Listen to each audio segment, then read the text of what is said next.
On this video, we are going to wash, straighten, and style my baby's hair. We start off by washing her hair.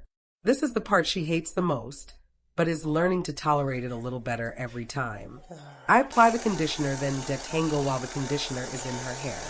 Then we start blow drying. I part her hair into 4 sections. Going through the sections, apply heat protectant, and blow dry her hair using the comb extension on the dryer. At this point, she is pretty tired, hence the constant head drops and adjustments. Next, I'm going to go through the sections with a heated straightening brush to achieve a more pressed straightened look. Her ends look a little ragged, so I will also trim her ends as I go.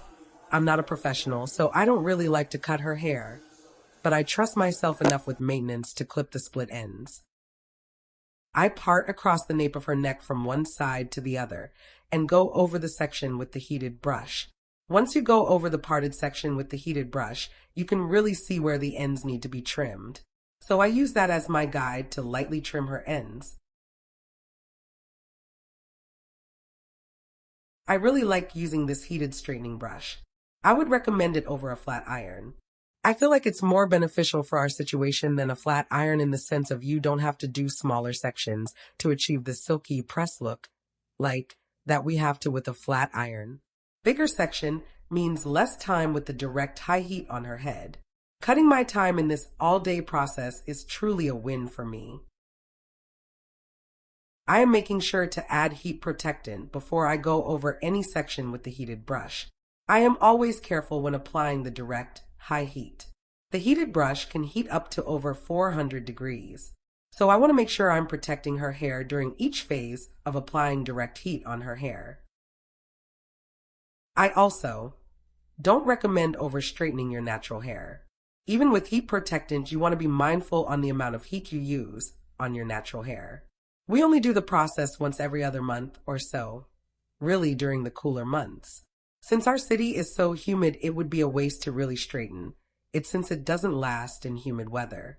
During the hotter months, we do more braids and protective styles. Now she has wakened all the way up and starting to move around. We get her something to eat and get the tablet going. The key to her cooperation is keeping her occupied and happy while you are in her head. So, yep, screen time it is. Some people may ask why I do this process myself. I actually love doing this. It's not only more affordable for me and my budget, and she and I are both comfortable in our own home. This is also a chance to teach her about caring for her own hair. In 2018, I did the big chop and cut all my permed hair off and started my natural hair journey. Spending money on different products, learning about my natural hair texture, and accepting my natural hair and learning how to care for and grow it is a process I get to share with my daughter. This has also become a tradition for us, as it was a tradition for me and my mom. My mom taught me how to grow and care for my hair, and now I get to teach my daughter and pass down some of the tricks and secrets she has taught me. I also love the fact that I don't have to go to anyone else to make myself feel more put together. I can get up and do a little something to enhance my own looks and empowers me to take control of my own beauty.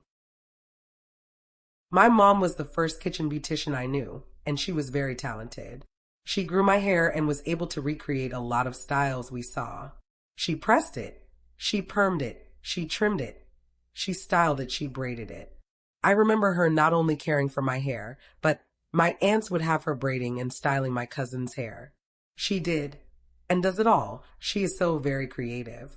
I didn't begin a beauty shop regimen until I was in middle school, when she let me get my hair cut in what you now call a mullet, and even then she would help me with maintenance in between.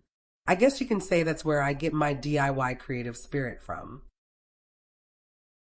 You can see at this point she is really starting to perk up. Yep, she is starting to feel herself. As we get closer to finishing the straightening, she begins to anticipate the final style. She has really grown to love this process because she gets to see her hair transform for curly to straight, and she loves to help create her new style. She likes to wear her hair straight and loose, but that is always challenging considering the amount of days I want her hair to last. She is very outspoken, so coming up with the style usually involves a negotiation. This time she requested 2 ponytails and wanted the ponytails curly. I wanted to give the 2 ponytails some shape, so I did a connector braid to feed into the ponytail on each side. At this point, we have been at this since this morning, and it is now night. Don't be fooled by technology, getting this into a 7-minute video that we haven't struggled. We are both tired. We have went through many breaks and breakdowns with the constant question of, Mom, are we almost done yet? Asked more than 5,000 and 1,100,000 times already. I am sure she is reaching her max tolerance level. As we get closer, her big brother starts to come back to check our progress. You can tell he is missing her, bothering him throughout the day, so he comes to bother her. He is also asking, are we almost done increasing the building pressure to wrap this up? He can only run interference and buy me a little more time before baby girl's final breakdown. Will she let me get through the style?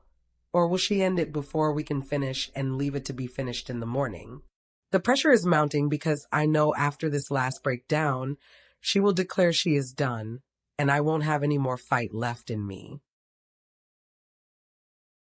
We make it to the curling, and I'm moving at warp speeds.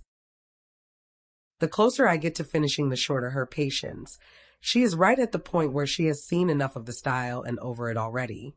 It's a win for me. I get the hairstyle, and the curls can be touched up in the morning.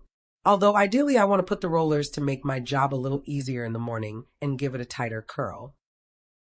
We made it through right at the full breakdown, partial rollers and head. I can't complain because we were probably going to have to touch it up in the morning anyway. I hope you enjoyed this video. If you want to see more content like this, please like the video and subscribe to the channel.